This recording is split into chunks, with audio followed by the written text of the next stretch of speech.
할렐루야. 네, 주님을 찬양합니다.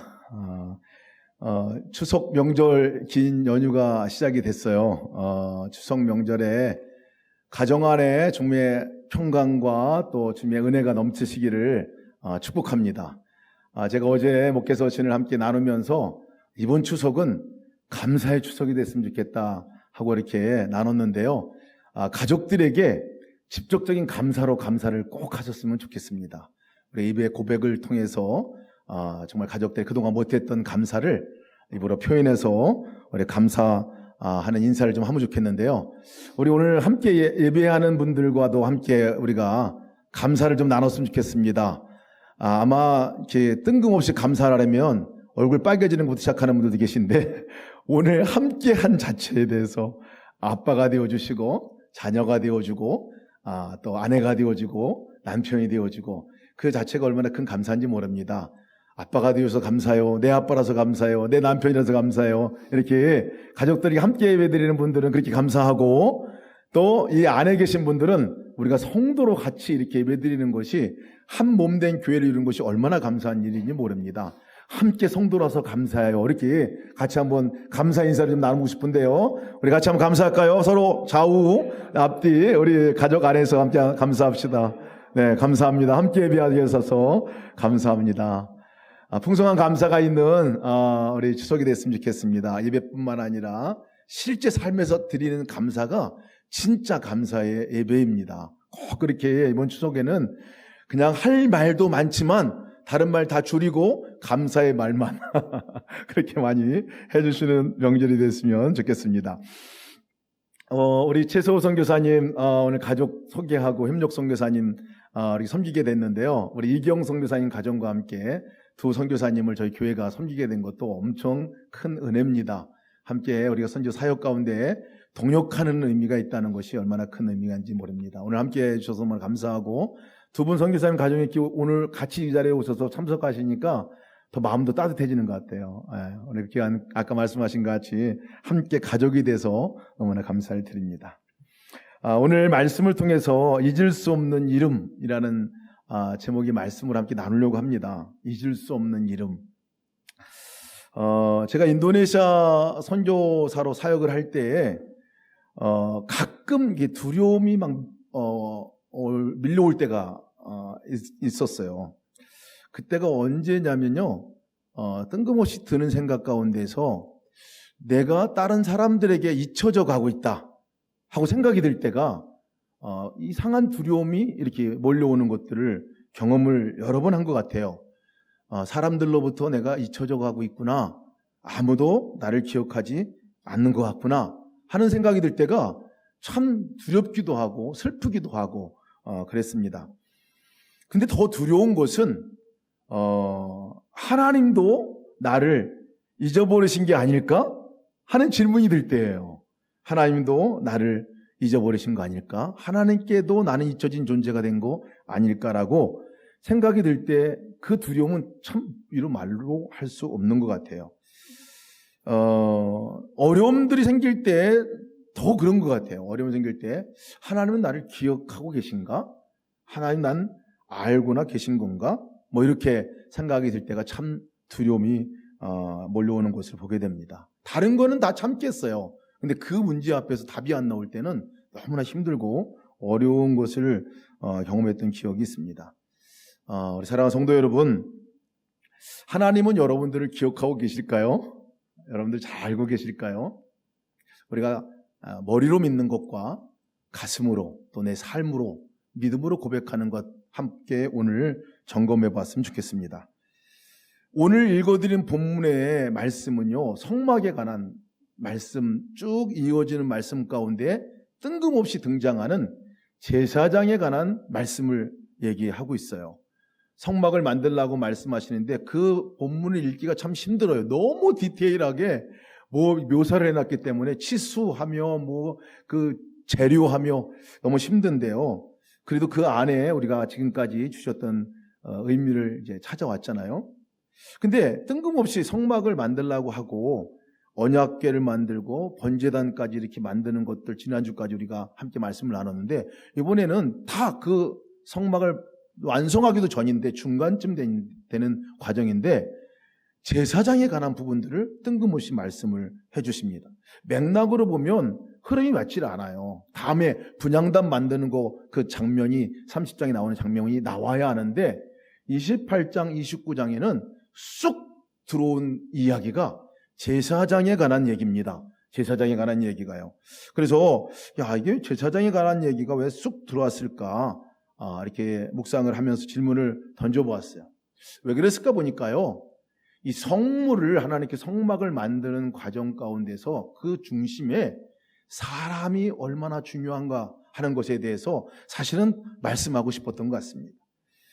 아무리 성막이 귀하고 특별한 의미들이 있다 하지만 그 가운데 중재해줄 하나님과 이 사람들 사이에서 중재할 예배를 이루고자 하는 그 중재할 사람이 없다면 아무 소용이 없기 때문에 제사장에 관한 부분들을 아예 가운데 딱 놓아두셔서 말씀을 해주시고 있는 것입니다. 제사장이었어요. 제사장에 관한 규정이었어요. 제사장은 하나님과 사람을 연결해주는 이 중재자의 역할을 하는 사람인데요. 이 제사장이 어떤 사람인지, 제사장이 어떤 존재인지 아주 명확하게 설명해 주고 있는 말씀이 이 28장, 29장 오늘 본문의 말씀입니다. 그러면서 제사장이 입을 옷에 대해서 아주 길게 디테일하게 설명해 주고 있어요. 제사장의 옷에 대해서. 여러분 옷이면 그냥 이렇게 저도 이렇게 옷을 입고 이렇게 왔는데요. 다 이제 기본적인 세팅이 돼 있지 않습니까? 제사장 옷도 여기서 하체가 드러나지 않도록 하게 하는 속바지.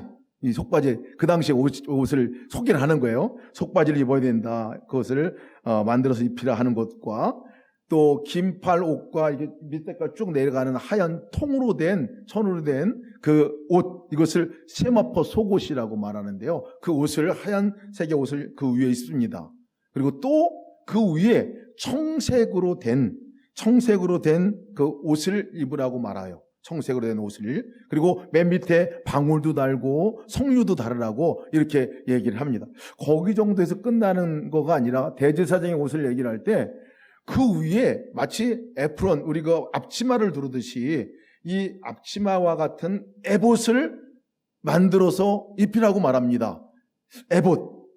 사실은 지금 옷 입을 때 거의 안 하는 것인데 대제사장이 특별한 이 옷을 만들어서 입히라고 말하는데 에봇이 얼마나 중요한 건가를 너무 디테일하게 잘 설명을 해놓고 있어요. 그래서 에봇을 짤 때 어떻게 짜냐면 마치 우리가 휘장을 짤 때, 덮개를 짤 때 청색실, 자색실, 홍색실, 흰색실을 다 엮어가지고 그것을 천으로 만들어서 그 휘장을 만들라고 말한 것 같이 그렇게 색깔을 규정을 해주세요.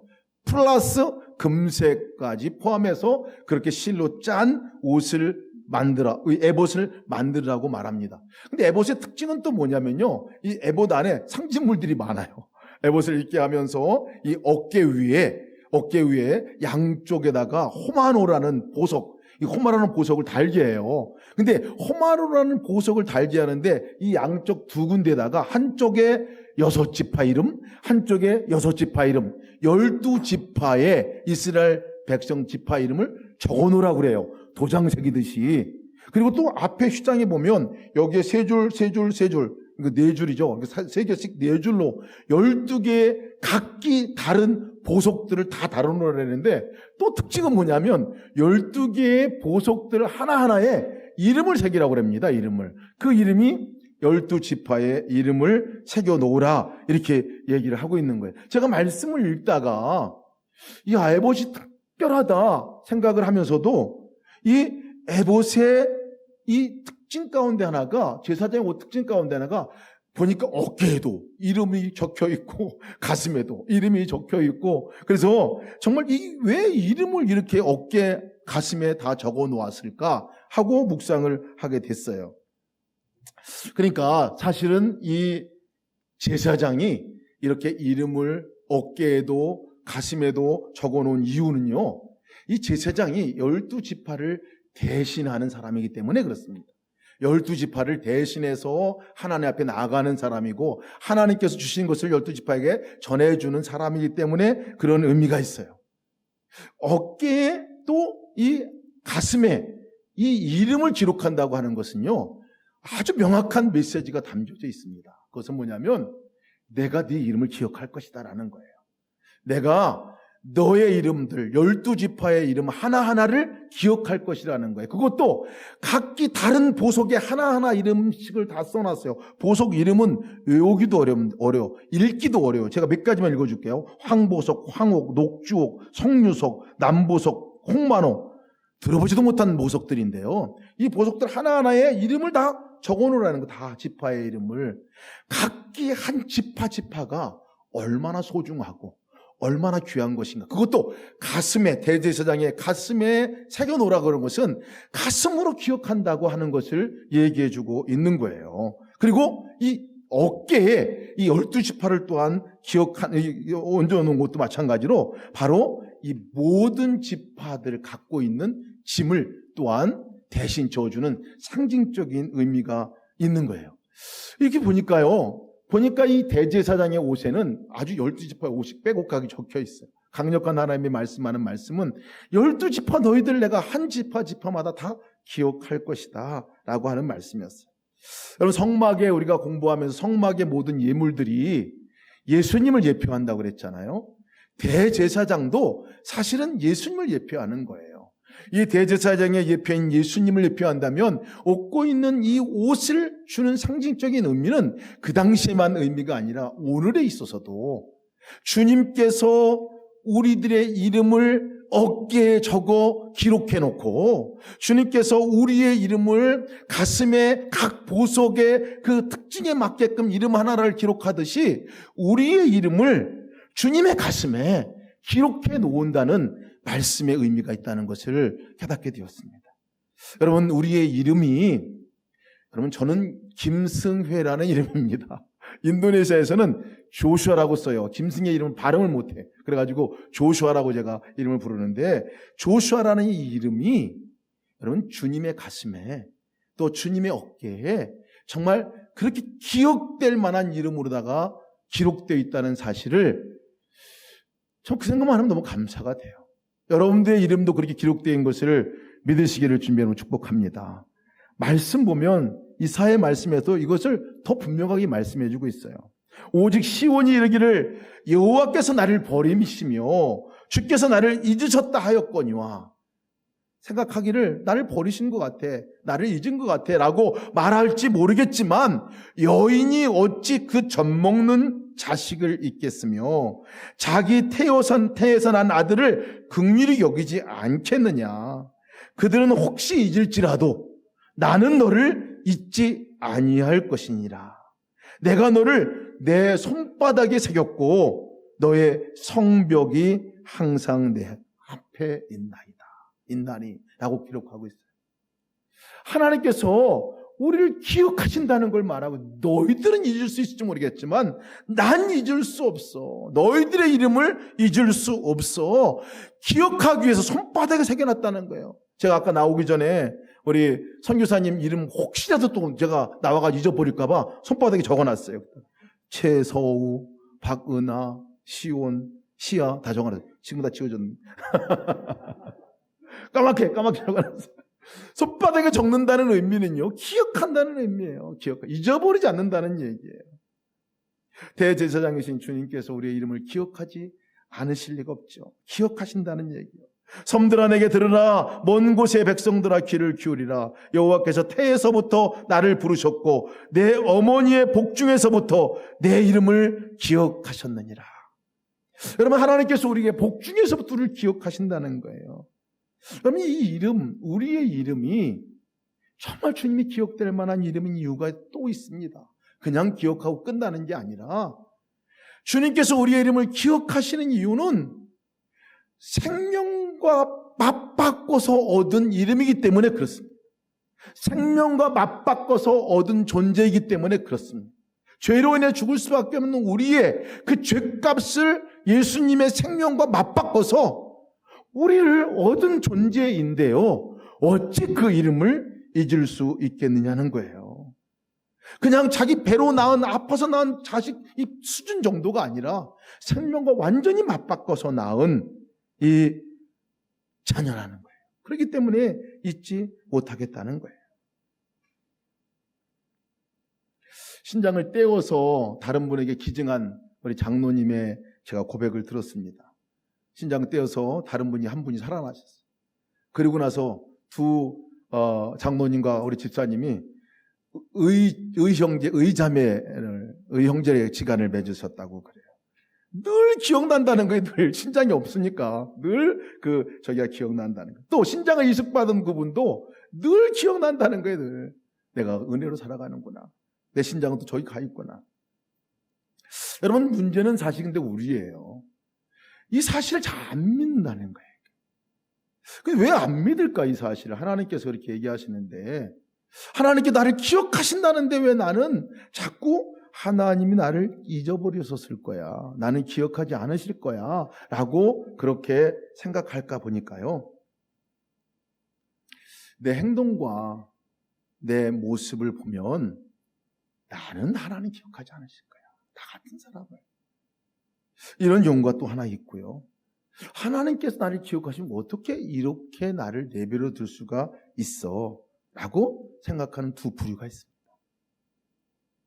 여러분들은 어떤 경우인지 모르겠어요.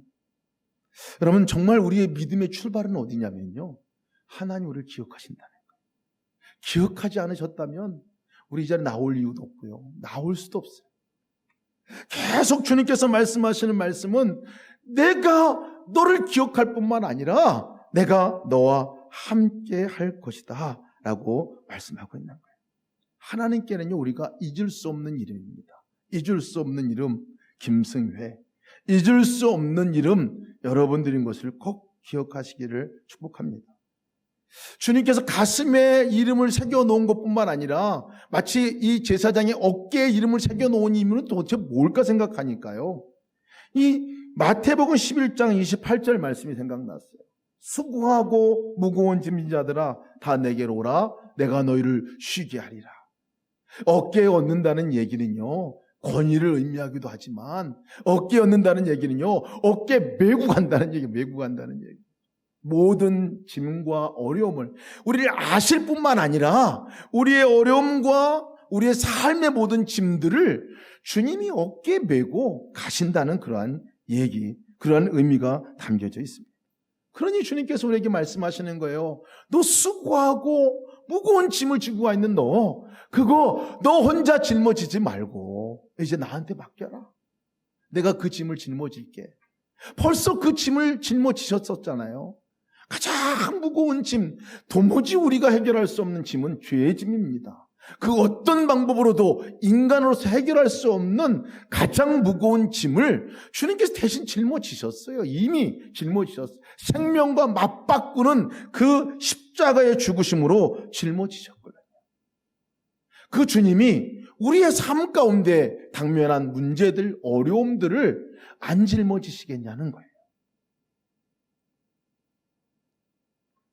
근데 문제는요, 우리가 신앙생활 하다 보면 자꾸 우리가 그 짐을 지려고 하는 거예요. 자꾸 주님은 내가 지고 다 해결했다고 하는데 또 다시 내가 그 짐을 짊어지려고 해요.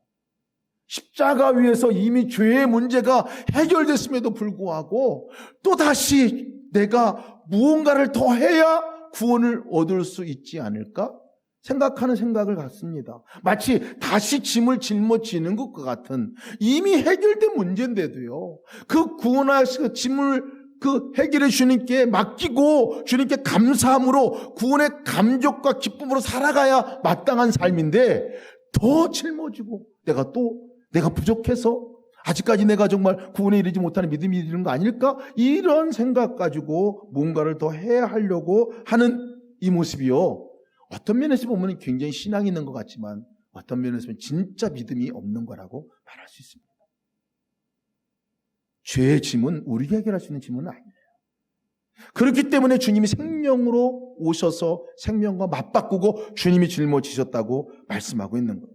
갈라디아서에서는요, 이렇게 자꾸 자꾸 짐을 짊어지고 내가 또 뭐를 해가지고 하나님께 인정받고 뭐가 해가지고 내가 구원에 이르려고 하는 그것을 마치 개가 토한 것을 다시 삼키는 것과 마찬가지다라고 말했어요. 이미 하나님께서 짐을 짊어지셨다고 말하고 있는 거죠.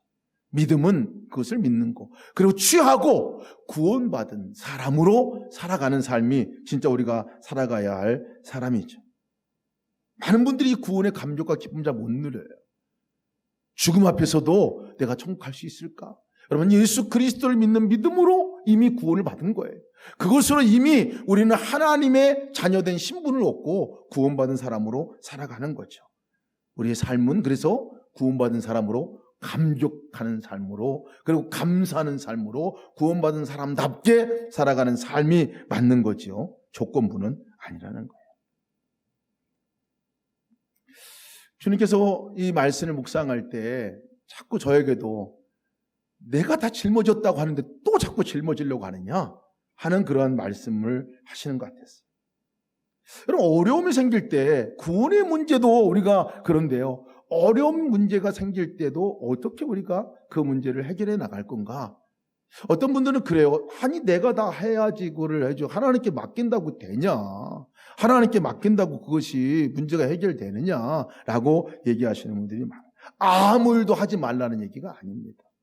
그 일의 어려움에 그것을 진짜 해결하고 진짜 그 문제를 극복해 나가고 진짜 그 가운데 구원을 이루실 분이 주체가 누구냐 하는 것을 분명히 하라는 얘기입니다. 분명히 하라는 얘기. 헨리 나우에는요, 많은 그리스도인들이 구원자 컴플렉스에 빠졌다고 얘기를 하고 있습니다. 내 스스로도 구원에 관한 문제도 그렇고요, 내 스스로도 어떤 문제를 해결하는 데 있어서도 내가 할 수 있다고 생각하고 내가 구원자가 돼서 그 문제를 극복해 나가려고 한다는 거예요. 다른 사람의 문제도 마찬가지로 그렇게 한다는 거예요. 내가 구원자가 돼서 뭔가를 하고 끝까지 다 해줘야 되는 거예요. 대부분 사람들이 여기서 번아웃 됩니다. 여기서 그냥 나가 떨어진다는 얘기. 길이 되시고 진리 되시고 생명 되시는 분은 하나님 한 분이세요. 그분 외에는 구원자가 없다는 얘기예요. 내가 구원자가 될 수 없다는 얘기입니다. 우리가 할 수 있는 것은 그 짐을 대신 져 주시려고 하시는 주님께 나와 말씀드리라는 거예요. 작은 문제도요, 우리가 어떤 사람을 의지하게 되면 상담을 하게 됩니다. 그죠? 상담을 해요. 내 짐을 어찌 보면 맡기는 거예요. 상담을 합니다. 이야기를 합니다. 여러분, 문제가 생길 때 내가 하나님과 상담하는 사람인지 아니면 내 스스로가 그냥 그 문제를 해결하려고 애쓰고 힘쓰는 것인지 다르다는 거예요. 다르다는 거예요. 하나님께 상담하고 하나님께 물어보고 하나님 이것을 맡겨드립니다라고 얘기하면 그 다음 스텝이 있어요. 거기서 끝나는 게 아니에요. 다음 스텝은 하나님께서 그 짐을 져주시고 짐을 해결할 문제의 해답을 주님께서 우리 가운데 마음에 주시는 거죠. 거기에 따라서 우리가 순종함으로 나갈 때에 그 문제가 진정으로 하나님의 방법들로 해결이 되어 나가죠. 이것을 우리는 하나님이 허락하는 구원이라고 말하는 거죠. 근데 대부분은 그렇지 않다는 거예요. 즉흥적으로 내가 당면한 문제를 자동적으로 내 방법과 내 삶의 스타일대로 해결해 나가고, 그러면 나중에 내가 구원자가 되지. 문제가 해결돼도 문제고요, 문제가 해결되지 않아도 문제가 된다는 거예요. 내 집을 여호와께 맡기라. 그가 너를 붙드시고 의인의 요당함을 영원히 허락치 아니하시리라. 시편 말씀 55편 22절에 말씀하고 있어요. 너 염려를 다 주께 맡기라. 이는 그가 너희를 돌보심이라. 너의 행사를 여호와께 맡기라. 그리하면 내가 경영하는 것이 이루어지리라. 그냥 무책임하게 하나님 알아서 해주세요 이렇게 하라는 얘기가 아니에요. 맡긴다는 얘기는 하나님께 상담하는 거예요. 하나님께 대화하는 거예요. 하나님께 이것을 위탁하는 거예요. 그리고 그 하나님께서 어떻게 해결하실 것인지에 대해서 내가 마음을 받고 그 말씀대로 마음을 순종함으로 내가 이 땅에서 생활하고 살아가는 거죠. 이럴 때 우리의 삶에 진정한 구원의 역사가 일어나게 된다는. 여러분, 또한 두 번째 우리가 함께 묵상할 말씀이 있습니다. 아론이 대제사장의 사명을 감당한 것 같이요, 예수님도 대제사장의 사명을 감당했다고 말씀드렸는데요. 그리고 우리의 중보자가 되시는 분이시죠.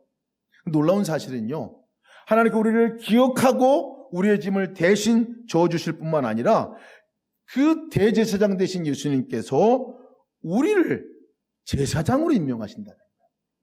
너희도 제사장이라고 말한다는 거예요. 기억하시고 짐을 대신 져주실 뿐만 아니라 우리에게 너도 제사장이라고 얘기한다는 사실에 주목해야 합니다. 그러나 너희는 택하신 족속이요 왕같은 제사장들이요 거룩한 나라요 그의 소유가 된 백성이니 이는 너희를 어두운 데서 불러내어 그의 기이한 빛에 들어가게 하신 이의 아름다운 덕을 선포하게 하려 하심이요. 택하신 족속 왕같은 제사장들이라고 말합니다. 거룩한 나라라고 말합니다. 이것을 수없이 지금 우리가 반복해 듣고 있어요. 근데 여러분, 이 말씀이 믿어지시나요? 하나님께서 우리에게 너 제사장이야, 하나님과 사람들의 중보 역할을 하는 거룩한 제사장이야 라고 말하면 믿어지시나요? 저는 머리로는 믿겠는데 실제로 잘 안 받아들여지더라고요. 안 받아들여지는 이유가 도대체 뭘까 생각하니까 난 자격이 없어 라고 생각하기 때문에 그렇습니다. 나는 거룩하지 않아. 제사장이 될 만한 자격 요건이 안 돼 있어. 이렇게 생각해서 하나님께서 아무리 넌 내 거야, 넌 거룩한 제사장이야, 거룩한 백성이야 얘기해도 거절해요. 이 사실에도 거절해요. 여러분들은 어떠신지 모르겠어요. 제사장이 거룩한 그 성전에서 성막에서 예배하고 거룩한 하나님을 만나고 하는 이거 생각하면 나 못하겠어. 그것도 이마에 금띠를 떠가지고 여호와께 선결이라고 이름을 여기다 기록하라 그러잖아요. 야, 만지는 것마다 거룩해진다는데 나는 아니지 생각을 합니다. 여러분 정말 그럴까요? 여러분들은 아닌 건가요? 여러분 그러면 아론은 이 처음 제사장의 옷을 입게 하고 이 대제사장으로 처음으로 삼아주신 이 아론은 그러면 진짜 그런 자격이 있어가지고 하나님이 거룩한 제사장으로 여겨주신 건가요? 아니에요. 잘 말씀을 보니까요, 아론은 더더군다나 아니었어요. 시내산에서 모세가 10계명을 받고 있는 40일 동안 받고 있는 그때에, 그리고 이 성막에 대한 명령을 듣고 있을 때에 산 밑에서 아론이 한 짓이 뭔지 아십니까? 백성들이 한 짓이 뭔지 알아요? 거룩한 아론을 거룩한 옷을 지어서 입혀서 거룩한 사람으로 삼으라 라고 말씀을 하고 있는 이 시점에 이 밑에서는 어떤 일이 일어났냐면요, 아론이 백성들이 한 일을 제가 읽어드리겠습니다. 쉬운 성경으로 읽어드릴게요. 잘 들어보세요. 백성은 모세가 산에서 내려오는 것이 늦어지자 아론에게 몰려와서 말했습니다. 우리를 이집트 땅에서 인도해낸 모세가 어떻게 되었는지 모르겠으니 우리를 인도할 신을 만들어 주시오. 아론이 백성에게 말했습니다. 여러분의 아내와 아들과 딸이 가지고 있는 금귀고리를 빼서 나에게 가져오시오. 그리하여 모든 백성은 달고 있었던 금귀고리를 빼서 아론에게 가지고 갔습니다. 아론은 백성에게서 받은 금을 녹인 다음 그것을 틀에 부어 송아지상을 만들었습니다. 그래서 백성이 말했습니다. 이스라엘아, 이것이 너희를 이집트 땅에서 인도해낸 신이다. 아론은 그 모습을 보고 송아지상 앞에서 제단을 쌓았습니다. 그런 다음에 아론이 선언했습니다. 내일 여호와를 위한 절기를 지키겠다. 이튿날 아침 백성들은 일찍 일어났습니다. 그들이 번제와 화목제를 드렸습니다. 백성은 앉아서 먹고 마시다가 일어나 마음껏 즐기며 놀았습니다. 동시에 일어난 일이에요. 여러분, 이 거룩한 존재로 이 거룩한 옷을 입혀서 거룩한 제사장으로 세우려고 하고 지금 말씀하고 있는 중인데 밑에서는 전혀 다른 짓을 하고 있는 이 아론인데요. 여러분, 이 거룩이란 도대체 뭘까요? 왜 하나님께서 그걸 뻔히 아시면서도 이 아론을 거룩한 자라고, 거룩한 자로 세우라고, 그 아들들을 제사장으로 세우라고 말했을까요? 그래서 하나님께서 이 옷을 지어 입히라고 말씀하십니다. 제 제사장의 옷을 거룩한 예표로 내가 거룩하게 여겨줄 테니까 그 거룩한 자로 세워서 이 제사장으로 삼으라고 얘기를 해준 거예요. 여겨주시는 은혜요. 사실 여겨주시는 은혜입니다. 하나님께 덮어주시는 은혜가 임하지 않고서는 아무도 제사장이 될 수 없다는 얘기를 하고 있는 거예요. 여러분, 거룩이 무엇일까요? 지난주에 홍정 목사님 말씀을 통해서 거룩에 관한 부분들을 말씀을 설명을 잘 해주셨는데요. 거룩은요, 여러분, 목적이 아닙니다. 우리가 이뤄내고 우리가 성취해내야 할 그런 종류의 것이 아니에요. 거룩은 신분입니다. 거룩은 신분이에요. 거룩은 하나님께서 우리에게 주시는 신분이에요. 하나님께서 우리에게 임명하시는 거예요. 너 거룩한 존재로 우리를 삼아주시는 거예요. 난 죽었다 깨어나도 거룩한 존재가 될 수 없지만 하나님께서는 내가 거룩한 존재로 삼아주겠다, 그렇게 여겨주시고, 나의 부족함과 나의 죄악된 것과 나의 연약함에도 불구하고 그 위에 옷을 입혀서 너를 거룩한 존재로 내가 세워서 나와 사람들 사이에 중재하는 역할로 삼아주시겠다라고 말씀하시는 거예요. 옷을 입히라는 거예요. 그래서 옷을 입히라는 거예요. 거룩한 옷. 그것도 여러분 이 앞에 있는 그 옷을, 에봇을 여러분 실로 짜되 이 휘장에 짜는 옷 그 실보다도 하나 더 추가했어요. 색깔을 홍색, 자색, 청색, 흰색 실로 짜라고 했던 것을 금색 실까지 첨가했어요. 그 말은요, 하나님의 영광의 색깔의 상징입니다. 하나님의 영광의 자리 가운데 같은 반열로 세워줄 사람으로 세우라는 거예요. 사실은 거룩은 목적이 아니라 신분인 것이죠. 제가 가장 좋아하는 성경 구절 가운데 하나가, 너의 하나님 여호와가 너의 가운데 계시니 그는 구원을 베푸실 전능자시라. 그가 너로 인하여 기쁨을 이기지 못하여 하시며 너를 잠잠히 사랑하시며 너로 말미암아 즐거이 부르며 기뻐하시리로다 하는 말씀이었어요. 이 말씀이 가장 제가 비참할 때 들었던 말씀입니다. 가장 실패한 실패자로서 절망하고 있을 때 들었던 말씀입니다. 하나님을 가장 원망할 때에 주셨던 말씀입니다. 가장 열등감에 빠져 있을 때에 그때 주님께서 저에게 주셨던 말씀이에요. 내가 너의 가운데 함께 계시니 내가 너로 인해서 기쁨을 이기지 못하여 한다. 너는 나의 기쁨이다라고 말씀하시는 그 말씀을 들었을 때 현실과는 전혀 맞지 않는 말씀 같았지만 하나님께서 그렇게 넌 내 아들이지 내 종이 아니야 라고 선언한 선언이 얼마나 큰 은혜가 되는지 몰라요. 우리의 잘한 모습들 때문에가 아닙니다. 입혀주신 거죠. 하나님 은혜로 입혀주신 거. 은혜로 입혀주신 거. 하나님께서 예수 그리스도의 옷으로 우리를 입혀주신 거. 여러분, 그래서 여러분과 저는 제사장입니다. 내 공로와 내 노력과 내 잘남 때문이 아니라 하나님께 그렇게 우리가 살아가도록 하기 위해서 우리 임명부터 해주신 거예요. 신분부터 주신 거예요. 근데 여러분, 우리가 함께 기억할 또 하나의 말씀이 있습니다. 그것은 뭐냐면요, 그 제사장이요, 나에게만 해당되는 거냐는 거예요. 우리 가정 안에, 여러분이 있는 공동체 안에 참 많은 다양한 사람들이 있을 것 같아요. 그렇게 부족하고 자격 없는 이 아론도 제사장으로 삼아주셨고, 나도 거룩한 주님의 옷을 입혀서 하나님이 제사장으로 삼아주셨다면, 여러분, 우리가 살고 있는 우리의 이웃들, 우리의 가족들, 그것도 가족 가운데서 내가 포기할 사람, 싱그럽게 미워하고 있는 사람, 상종하기 싫어하는 사람, 내 마음에 상처를 준 사람, 더 이상 관계 맺기 싫은 그 사람, 정말 저 사람은 소망이 없어 라고 생각하는 그 사람, 이런 사람을 그냥 사람이라고 안 부르죠. 인간, 그 인간이라고 잘 부르는데요. 그런 존재도요, 여러분, 그리스도로 옷 입게 되면, 그리스도로 덧입게 되면 우리도 제사장으로서 불러주셔서 그 사명 감당하게 하시는 것과 같이 그들도 동일하게 그렇게 바뀌어진 존재로 살아갈 수 있다는 사실을 믿으시기를 바랍니다. 주님의 시선으로 우리가 바라볼 수가 있는 거예요. 추석 명절이 시작합니다.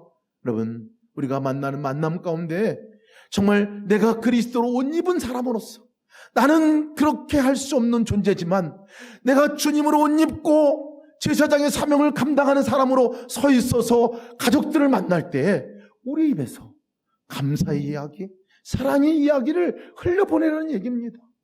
내 본성에 따라서 내가 하고 싶은 얘기가 아니라 하나님이 하고 싶은 얘기를 내 입을 통해서 가족들에게 하는 제사장으로 우리 세웠다는 거예요.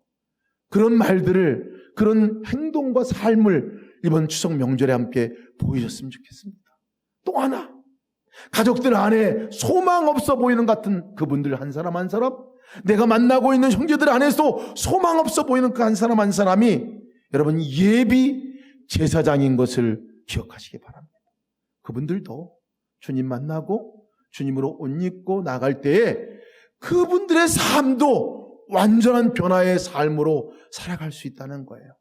주님께서는 그 시각으로 보시고 계속해서 나를 통해서 그분을 만나게 하실 것이고 그분을 통해서 또 앞으로 하나님의 제사장의 사명들을 감당하는 역사가 일어나게 될 것입니다.